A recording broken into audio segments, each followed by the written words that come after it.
Bonjour monsieur Cheikh Cissé maa ngi lay dalal ci chaîne Ngayene TV pour entretien bi ñu jagleel ndaw ñi nga xam ne ni dañuy bëgg a participer ci élection conseil consultatif de la jeunesse du Sénégal nga bokk ci candidat yi tey Ngayene TV am opportunité dalal la pour nga wax ñu say ambition sa programme lan moo la motiver léegi nag balaa dara dama lay demander nga def une présentation. Bon, asalaamaaleykum maa ngi lay nuyu le PDG de Ngayene TV di nuyu askanu Ngayene Sabax yëpp waa Nioro ji yëpp rawatina waa Kaolack ak képp ki suivre waa Ngayene TV ñu ngi lay nuyu di leen sant bu baax a baax di am mbégte ak contentement si dara di ngeen di dalal pour ñu waxtaanee li nga xam ne moo lié par rapport conseil consultatif des jeunes du Sénégal. Bon, man maa ngi tudd Cheikh Cissé maa ngi juddoo Ngayene Sabax fa la commencé jàng daara alxuraan maa ngi continuer sama jàng daara fekk Casamance mais Ngayene Sabax laa defee sama cursus scolaire fa laa defee CI ba troisième fa laa amee BFM après en 2018 laa dem Médina Sabakh fa laa amee bac. En 2020, j'étais orienté aussi à la faculté des sciences et pays en physique, sciences et en matière. Je fais là-bas 3 ans. Par la suite, là, je continue sama intégrer une formation génie civil. Je suis un technicien supérieur en génie civil, mais aussi un ingénieur de travaux en génie civil. Voilà, en grosso modo, loolu mooy li nga xamante ni moom moo trouve Cheikh Cissé. jërëjëf Cheikh tey ñu gis ne candidat nga ci conseil consultatif de la jeunesse du Sénégal lan moo motiver ce choix lan moo motiver nga bëgg a nekk kan président. Ok, d'accord, question boobu noonu dinaa si savoir bu baax pour tontu si parce que peut-être il y a pas mal de candidats, il y a plusieurs candidats actuellement qui manifestent seen candidature. Peut-être kenn ku ne ak sa source de motivation kenn ku ne ak li la animé par rapport à la compétition mais ñun peut-être ku ñu xam wala peut-être ku ñu yàgg échanger li nga xam ne dañuy à chaque fois lépp lu am collaboration ak développement suñu localité dañ ci manifester lu ñu gën a yitteel nag à ce que tey jii mooy Ngayene Sabax à ce que tey jii mu am une bonne représentativité au niveau national, je ne dirais même pas au niveau régional mais au niveau national parce que si loolu yàgg di dox si loolu yàgg aussi di manifester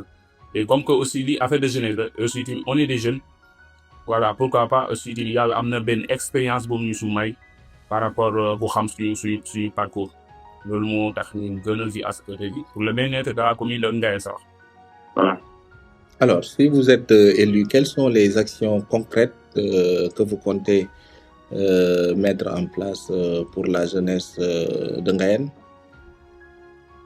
Voilà, ñun peut-être vu que on est des jeunes yi yëngatu par rapport ci secteur technique bi aussi tamit sur le développement de notre pays et du lu ñu envisager à ce que tey jii ñi nga xam ne dañoo dëkk dans les zones très reculées benn suñu projet bi nga xamante ni moo gën a pertinent te mu gën ñu yitteel boo xoolee tamit dafa moo nekk le problème majeur des Sénégalais c'est l'emploi des jeunes. Et jii nag pour l'emploi des jeunes il faut créer des entrepreneuriats comme lu si mel ni soutenir l'entrepreneuriat des jeunes aussi créer des opportunités comme xëy ndaw li comme ak yeneen yoo xam ne ñun dañu dëkk si àll bi comme lu mel ni Ngayene Sabax jàpp naa ne ñun on est par exemple nous sommes dans une commune frontalière avec la Gambie ou aussi avec la région de Kaffrine am nañu àll bi yaatu de telle sorte que kon donc ñun war nañu bëri li ñu war a def man am nañu càmm mën nañu def càmm mën nañu def agriculture yooyu yëpp ce sont des domaines yoo xam élevage tout yoo xam ne war nañ si mën a former ndaw Ngayene de telle sorte que kenn ku ne mën si sa bopp. Voilà, deuxième point bi mooy formation et accompagnement tey jii nag peut-être ni c'est béy bu à ce que tey jii nga formé ko mais est-ce que tey jii nit ki boo ko formé pare est-ce que tey jii di nga ko war a bàyyi ça demande un accompagnement boobu nag tey jii dafa nag ay organisation de telle sorte que dañu mën a accompagner ay doomu Ngayeen Sarax ay doomu Nioro et aussi ay doomu Kaolack voilà tey jii lu jëm tey jii si côté day boy bi nga xam mooy troisième point bi nga xam gën na ma yitteel mooy le développement local tey jii ma daan wax su may wax développement local léegi avant temps wax naa ko comme Ngayeen Sarax dafa nekk une commune boo xam dafa nekk en frontière avec la Gambie. On a aussi le site mégalithique de Chine Ngayeen tey jii nii ce développement local ñun ñi en tant que des jeunes am na benn vision wala peut-être am na benn objectif benn plan boo xam ne ni depuis très longtemps ici xalaat tey jii boo xoolee Ngayeen Sarax nekk une stratégique boo xam ne ni dafa nekk dafa lié la Gambie aussi mu lié aussi mu lié Kaffrine jàppaloon pour kii bi rallier Tambacounda et aussi Diourbel boo xoolee souvent bu ñu mànkal Touba amee dañuy gis programme bi bëri Ngayeen la ñuy jaar te amuñu sax yoon bu baax léegi pour mën a rejoindre Kaffrine parce que yoon boobu noonu moo nekk rapport moo gën a jege pour le rallier. tey jii y a un projet boo xam ne avec les autorités compétentes de la localité pourquoi pas à ce que tey jii ñu jéem a monter un projet boo xam ne nii au lieu que oto Gambie wala par exemple ñiy bàyyi ko Gambie wala ñiy bàyyi ko Touba Tambacounda pour dem Gambie. ñuy obligé jaar Ngayeen dal ma bëri na sabab pourquoi pas ñu porter un projet boo xam ne bii permet ñu ouvrir une frontière boo xam que ça soit Passy Ngayeen dañu fay génne wala soit à l'intervalle de Passy Ngayeen et Diamantiéry tey jii no frontière boobu si toutefois que ne mu nekk par exemple mu nekk sur place tey jii doomu Ngayeen yi bëri dañuy si mën a gis seen bopp dañuy jaay Ngayeen yi dañoo dox dina yokk koom-koomu réew mi ndax frontière fu mu nekk douane yi économie dëkk bi day yokk day développe bu baax a baax d'autres choses bi nga xamante ne mooy site mégalithique bi nga xamante ni tudd naa ko léegi mu nekk peut-être une site mégalithique boo xam ne dañ ko reconnaître partout dans le monde je pense bokk ni ci site bu ëpp doole fii ni Sénégal mooy site mégalithique de Chine Ngayeen te ñun site boobu noonu tey jii ni ko valoriser entretenir ko xam valeur bi ni nga xamante ni ñu noo fa dëkk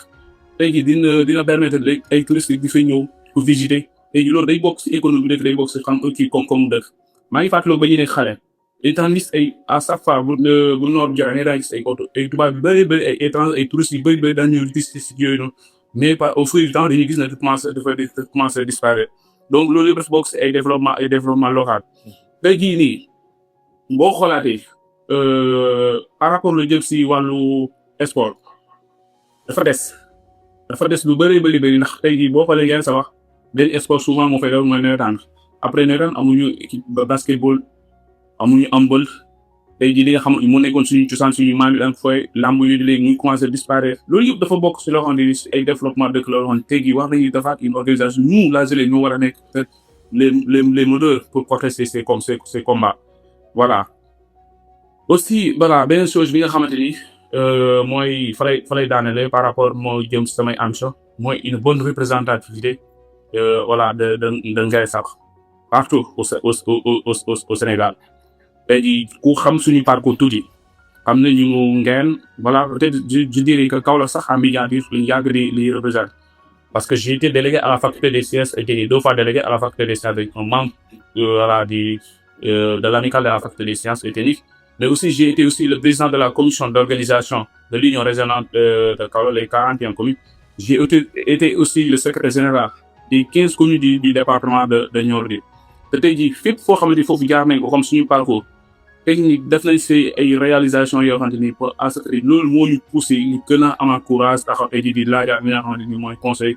consultatif des jeunes pour mën a représenter dignement les jeunes de Ngayeen avec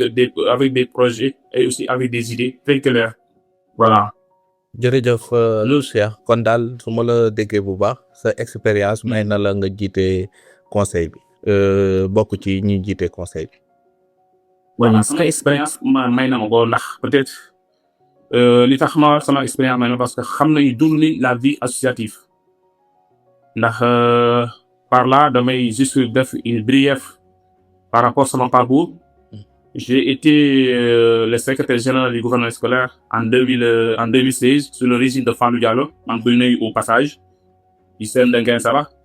J'ai été aussi le secrétaire général du gouvernement scolaire du lycée de Médina Sabakh. J'ai été aussi le secrétaire général du club scientifique de Médina Sabakh. J'ai été aussi le président de l'ENA Centre de Médina Sabakh. Par cela, j'ai été 2 fois délégué à la faculté de sciences comme nu mu ko tuddee léegi aussi le président de la commission d'organisation et aussi 2 fois délégué à la faculté des sciences et techniques et aussi un membre du collectif des amicales de Nioro Dib. Donc peut-être suñu expérience boobu ñu am par rapport à la vie associative. Tu as aussi été président de la coordination des élèves étudiants de Gaël. Oui, c'est exactement le président de la coordination des élèves et étudiants de la commune de Ndène Sarr fi nga xamante ni fa laa dëkk. Voilà tey jii yooyu yëpp dafa nekk un parcours boo xam ne nii permettre nañ à ce que ñu am benn expérience am benn relation boo xamante ni nii par rapport ñu am une maîtrise par rapport ci Sénégal de telle sorte xam les situations ak jafe-jafe yi nga xamante ni ndaw Sénégal ñu ngi koy dund. Merci cher. Selon vous, quel est le principal problème des jeunes de Ngayène? Yan solution nga mën a apporter pour jeunesse bi gën a épanouir? waaw man jàpp naa ne problème mu jeunesse su Ngayène manque d'organisation moo nekk facteur principal ndax li tax su ma nee manque d'organisation amuñu des bons représentants. Et dit peut-être il y avait par exemple si campagne bi nekk il y a un grand frère boo xam peut-être bi mu cité son nom évidemment lii di am njëriñ parce que di